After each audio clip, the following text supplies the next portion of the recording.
আগামীতে আমরা কেমন সরকার চাই, জনগণ কোন সরকার চায়। এই যে 54 বছর আমরা পালন করলাম, স্বাধীনতার 54তম বছর বিজয় দিবস পালন করলাম, যারা অতীতে ছিলেন আমার মনে হয় শহীদ রাষ্ট্রপতি জিয়াউর রহমান ছাড়া অতটা দেশের প্রত্যাশা তারা পূরণ করতে পারে না। বিশেষ করে 2000-এর পর থেকে নিয়ে শেখ হাসিনা আসার পরে কোনো অবস্থাতেই আমরা অর্থনৈতিকভাবে মুক্তি পাই নাই এবং দেশের রাস্তাঘাট সেগুলি কোনো কল্যাণকর সুন্দর রাস্তাঘাট হয় নাই এবং দেশের মানুষের মধ্যে ইসলাম বিদ্বেষী এবং ইসলাম বিদ্বেষী নয়, শুধু বই পুস্তক থেকে ইসলামের নামগন্ধ সরিয়ে দেওয়া হয়েছে। এই হাসিনার মতন সরকার আমরা চাই না।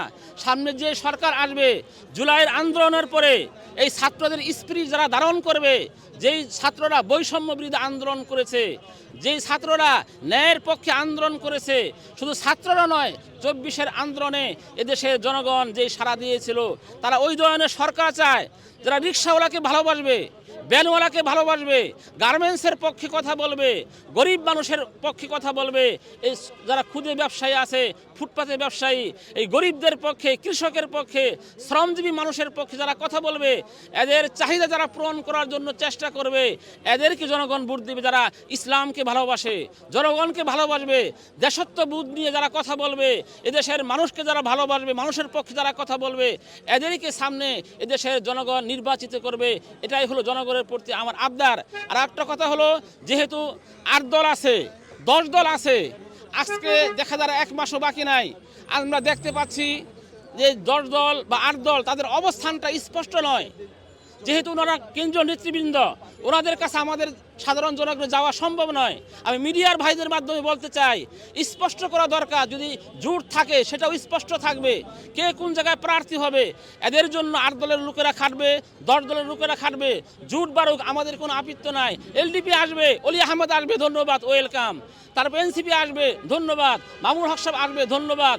এখানে সমস্তরের ইসলামী আন্দোলন, জামাত ইসলাম সহ যত 8 দল রয়েছে, আর 2 দল বৃদ্ধি পেয়েছে, এটা ভালো কথা, সুসংবাদ। কিন্তু কি অবস্থানে আছে, জোট কি আছে কি জোট নাই, মানুষের মাধ্যমে যে একটা বিভ্রান্ত সৃষ্টি হয়েছে, বিশেষ করে ফেসবুকের কারণে। আমি অনুরোধ করব, যেহেতু আপনাদের সাথে আমাদের কথা বলা সাধারণ লোকের পক্ষে সম্ভব নয়, আপনারা স্পষ্ট করেন। স্পষ্ট যদি জোট থাকে সেটাও বলে দেন। জনগণ খাটবে জোটের পক্ষে, যে দল করুক। এই দেশে গণতান্ত্রিক অধিকার, কেউ বিএনপি করবে, কেউ জাতীয় পার্টি করবে, কেউ এদেশের পক্ষে স্বাধীনতা সার্বভৌমত্বের পক্ষে, ইসলামের পক্ষে কাজ করবে। এই জিনিসগুলি যদি স্পষ্ট হয়, আপনারা ক্লিয়ার করে দেন, জনগণকে জানিয়ে দেন জোট কি আছে কি নাই বা কী অবস্থায় আছে।